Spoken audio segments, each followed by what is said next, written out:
Welcome back to the introductory session on health literacy. In video 4, I'm going to show you 3 examples of health environments and information. Some areas we will dive in a lot deeper during our live training session. However, I wanted to give you a brief overview to get you to start thinking about your environment and what may be helpful or not so helpful. Here we have a photo of a community hall information board. We have information about community events, as well as some health information and local vaccination services.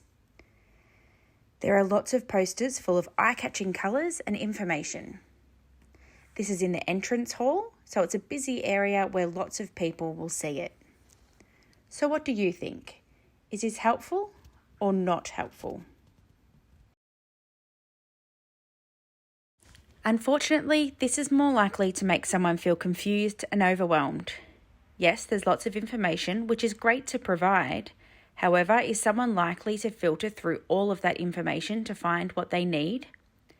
Is it better for brochures to be handed out when a topic is being spoken about? Or maybe the number of brochures that are on the notice board should be limited. Could there be a separate board for current medical requirements? Another thing to consider when you're going to display this many is who is managing the area. Is anyone making sure the information is up to date? There are so many things to consider with printed material. Here we have a sign that's out the front of a hospital. Take a moment to think about how helpful or unhelpful these signs may be.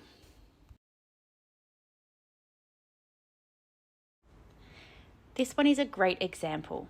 There is a language other than English, so they are already reaching another group of people that may not have understood if it was only in English.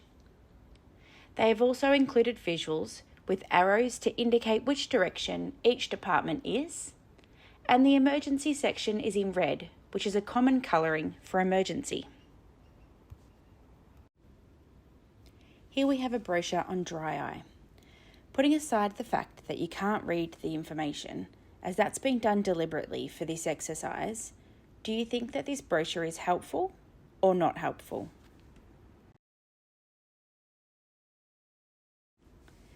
So even when we can't read the information, we can straight away see that there are a few issues with this brochure. Firstly, we can see that there is lots of writing. Would this information be easier to read if it was broken up into dot points or more subheadings were being used? Secondly, the image behind the writing makes it hard to read.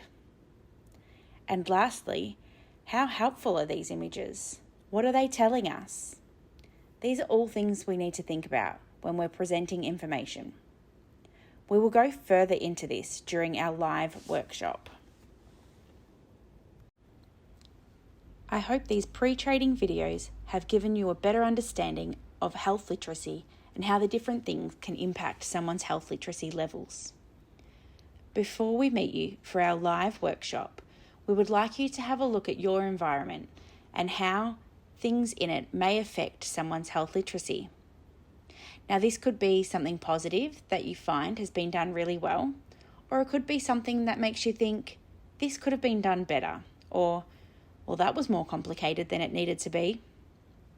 If you could please note these down and bring them along to our workshop, we would love to hear what you have noticed. Thank you for taking the time to watch these videos.